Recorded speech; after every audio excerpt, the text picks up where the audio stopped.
हिंदू आतंकवादी आए थे साथ में, जो हिंदुत्व के नाम पे आतंकवाद फैलाते हैं, उनको लेके शासन और प्रशासन चल रहा है। एसपी साहब की बारात जा रही थी, उसमें नारे लगा रहे थे, नाच रहे थे वो हुड़दंगी। तो पत्थरबाजी हुआ ना है, पत्थरबाजी किसने किया?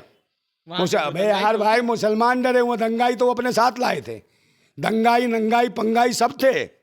मतलब आप कह रहे हैं कि जो जैन साहब जो वकील वहां गए थे हिंदू पक्ष की तरफ से, वो दंगाई अपने साथ लेकर गए थे। भाई उनके साथ थे, वीडियो नहीं देख रहे हो? जय श्री राम के नारे लगा के आ रहे हैं उसके साथ। जितना मुसलमानों का पूरा एरिया है, अगर वो छतों से एक एक पत्थर ही फेंकते तो इन पुलिस में वालों में से मुझे लगता है एक भी नहीं बचता।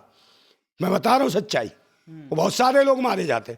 तो अगर वो दंगाई थे तो भाई वही क्यों मारे गए? भाई उनका मुस्लिम बाहुल क्षेत्र, अगर वो दंगा करना चाह रहे थे वही क्यों मरे? मुसलमान ही क्यों मरे? हमारा ही कत्ल कर दो और हमारे कातिल ढूंढ नहीं पाओगे, फिर हमारे घर वालों को हमारा कातिल बनाओगे।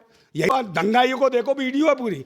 जय श्री राम वाले कहाँ क्या करने आए थे? वहाँ मुजरा करते हैं आज के लिए, क्या करते हैं? तो आप नचनिया है, ढोलकी लेके आए थे, गीत गाने आए थे, भजन कीर्तन करने आए थे, क्या करने आए थे? संभल में जो घटनाएं हुई वो दुनिया ने देखा, लेकिन अब प्रशासन उस पर एक्शन ले रही है। कह रही है कि सीसीटीवी फुटेज है और उसमें एक एक करके पहचान करके उस पर कार्रवाई होगी। और योगी आदित्यनाथ भी इस पर कह लीजिए कि कड़े रुख अपना रहे हैं। कहा जा रहा है कि किसी भी दंगाई को नहीं छोड़ा जाएगा, लेकिन विपक्ष भी इस पर एक्टिव है। विपक्ष के किसी नेताओं को वहां जाने नहीं दिया जा रहा है और कहा जा रहा है कि अगर कोई नेता, कोई संगठन या धार्मिक संगठन या कोई भी सोशल एक्टिविस्ट अगर वहां गया तो स्थिति बिगड़ सकती है। इसी मुद्दे पर बात करेंगे। बात करने के लिए हमारे साथ नरेंद्र नंदा भाई राजपूत जी मौजूद है। और पहला सवाल नरेंद्र जी यही कि संभल में जो घटनाएं हुई वो देखे आप? संभल में जो घटना हुई वो पता है किसको लेके हुई है? किसको लेकर? मशीन को लेके हुई है। मशीन को लेकर? हाँ, मशीन को लेके ये घटना हुई है। आप जान रहे हैं 2 राज्यों में चुनाव हुए, महाराष्ट्र में, झारखंड में, उसके बाद उपचुनाव उत्तर प्रदेश में भी हुआ। सभी ने देखा, उत्तर प्रदेश की घटनाओं को देखा और जगह की भी घटनाओं को देखा। अब इसके बगल की संभल जिले में ही थी कुदर की विधानसभा, उसकी आपने घटनाओं को देखा, किस तरीके से महिलाओं के, और मीरापुर को देखा आपने, किस तरीके से महिलाओं के जो है बुरखे उठा के देख रहे थे कि भाई इसमें कहीं अब्दुल्ला तो नहीं है, ये शबनम की जगह। तो ऐसी मानसिकता के पुलिसकर्मियों को किसने इजाज़त दी थी? क्या वो अभी तक उनके साथ कार्रवाई हुई या जज ने ऐसा कोई किसी ने?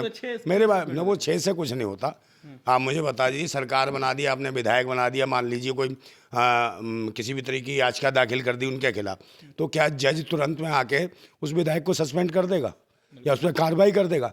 फिर ये संभल वाला मामला भी यही है कि आप ये बताइए, जज सिर्फ मंदिर या मस्जिद के लिए बैठे हैं, हिंदू या मुसलमान के लिए बैठे हैं, या धर्म या मजहब के पाखंड फैलाने के लिए बैठे हैं? तो ये जज का जो जजमेंट था ना, ये सही नहीं था जजमेंट। और इसकी वजह से पता नहीं कितने लोगों का, मुझे लगता है कम से कम अब तक 8-10 लोग जो है इंसान मारे गए। मतलब आप ये कह रहे हैं कि जो संभल मस्जिद मामले में जो आदित्य सिंह जो मजिस्ट्रेट थे, जो उनका आदेश आया कि सर्वे होगा, वो सर्वे का आदेश ही गलत था? देखिए, आदेश नहीं कह सकते, आदेश को राजा नहीं है जज है। जज भी तो नौकर ही है पब्लिक का। असली अदालत देश की जनता है, इनका नौकर है ये। आदेश नहीं दे सकता ये। न्याय की बात करें तो न्याय नहीं दे रहा, ये आदेश दे रहा। मतलब ये इसी को तो लाना चाह रहे हैं, एक राजकता को लाना चाहते हैं, राजशाही को लाना चाहते हैं, समझे? ये अपने फैसले थोपना चाहते हैं। हमें न्याय चाहिए, फैसला थोड़ी चाहिए। हमारी लड़ाई न्याय की है। और फिर अमेंडमेंट हुआ 1991 में कि भाई सुप्रीम कोर्ट भी जानता है इसको कि भाई बाबरी ढांचे को छोड़ के बाकी कोई भी मंदिर मस्जिद वाली जगह है उसको कोई नहीं छेड़ेगा, ज्यों की त्यों रहेंगी। जहाँ पूजा स्थल है वहाँ पूजा होगी, जहाँ इबादत गाह है वहाँ इबादत होगी। तो फिर ये क्यों किया? मुझे लगता है ये जो जज था ये अनपढ़ था, शिक्षित था, नकारा था, नालायक था, निकम्मा था। कौन था जज होने के बाद? और ये उन्हीं में से होगा जो ये कहते हैं हम पहले RSS में है बाद में जज हैं। बहुत से जजों ने कहा उनमें से होगा ये, तो उन्हीं में से उसी मानसिकता का जब भी फटाफट भाई इसने तुरंत पिटीशन उनने दाखिल की और उन्होंने एक्सेप्ट कर ली, तुरंत में फैसला।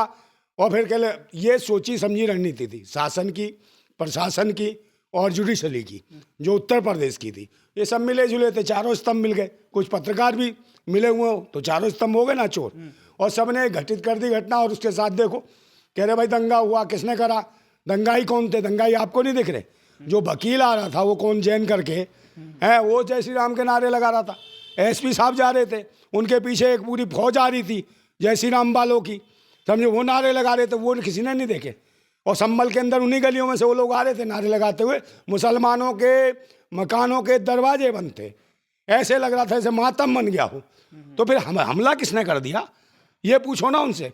वो किस लिए गए थे? एसपी साहब की बारात जा रही थी, उसमें नारे लगा रहे थे, नाच रहे थे वो हुड़दंगी। तो पत्थरबाजी हुआ ना है, पत्थरबाजी किसने किया? अबे यार भाई, मुसलमान डरे हुए, दंगाई तो वो अपने साथ लाए थे, दंगाई नंगाई पंगाई सब थे।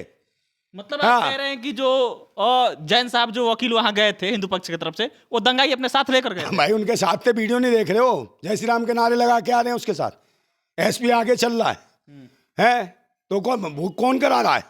इसका मतलब शासन प्रशासन और जो सत्ता पक्ष के जो उठाएगी रहे हुड़दंगी, जिन्हें कहते हैं कि हाँ ये हुड़दंगी जो है पूरे हिंदू राष्ट्र वाले नहीं, हिंदू आतंकवादी आए थे साथ में, जो हिंदुत्व के नाम पे आतंकवाद फैलाते हैं, उनको लेके शासन और प्रशासन चल रहा है। आप मुझे बताइए इनको जरूरत क्या थी उनमें नारे लगाने की? उन्हें क्यों लेके आए जब पता है मुस्लिम बाहुल क्षेत्र है? पहले बात सुन लो, मुस्लिम बाहुल क्षेत्र है। अगर दंगाई थे तो एक बात बताओ, जितना मुसलमानों का पूरा एरिया है, अगर वो छतों से एक एक पत्थर ही फेंकते तो इन पुलिस में वालों में से मुझे लगता है एक भी नहीं बचता। मैं बता रहा हूँ सच्चाई, वो बहुत सारे लोग मारे जाते। तो अगर वो दंगाई थे तो भाई वही क्यों मारे गए? भाई उनका मुस्लिम बाहुल क्षेत्र, अगर वो दंगा करना चाह रहे थे वही क्यों मरे? मुसलमान ही क्यों मरे? मेरी बात सुनिए। इस पुलिस का कहना, पुलिस का तर्क है, वो कह रहे हैं कि वो लोग आपस में फायरिंग की और आपस में उन लोगों को गोली लग गई। आपस में मतलब इतनी मूर्खता। पुलिस क्या कर रही थी? झुंझुना बजा रही थी। इसका मतलब है कि पुलिस को मारने की कोशिश होगी। पुलिस को मारने के लिए वो आपस में लड़ रहे थे। अब पुलिस, उनका ये सोचो ना, वो आपस में भी लड़ रहे थे, पुलिस को भी मारने की कोशिश कर रहे थे, तो पुलिस तो फंस रही है।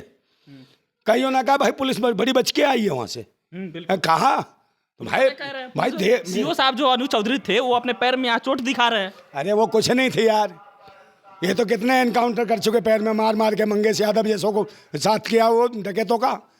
तो इनको तो आदत है, वो है पत्थर मार दिया और कह लगे बच के आए हैं। बताओ ये भारत का हो क्या रहा है? पुलिस कह रही है हम बच के आए हैं अपने देश में, प्रधानमंत्री कहता मैं पंजाब से बच के आया हूँ। बताओ प्रधानमंत्री ऐसे, पुलिस ऐसी, तो ये देश जा कर रहा है, इनको लोग मार क्यों रहे हैं? ये इनका भी आने के इन्हें मार रहे हैं। सबसे बड़ी बात मेरी बात सुनो, अगर इन्हें मारते, मुस्लिम बाहुल क्षेत्र है, लाखों लोग हैं वहाँ, सकरी सकरी गलियाँ हैं, एक भी नहीं निकल के जाता उसमें से। बाकी जो दंगाई हैं जिन्होंने मारा, यूँ कह रहे जिन्होंने मारा उन्हीं के लोग क्यों मरे भाई?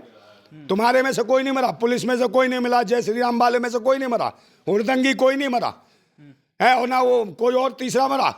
तो दंगाई उनको बनाया जा रहा है। वो कहावत है ना, राहत इंदौरी साहब का एक शेर था, है वो कहते हैं कि भाई खून से भरी हुई, लहू से भरी हुई आस्तीन जीत गई, लहू से भरी आस्तीन आस्तीन जीत गई, सब चुनाव हार गए और मशीन जीत गई। तो मशीन जीत गई, उसी पर तो कांड हो गया ये।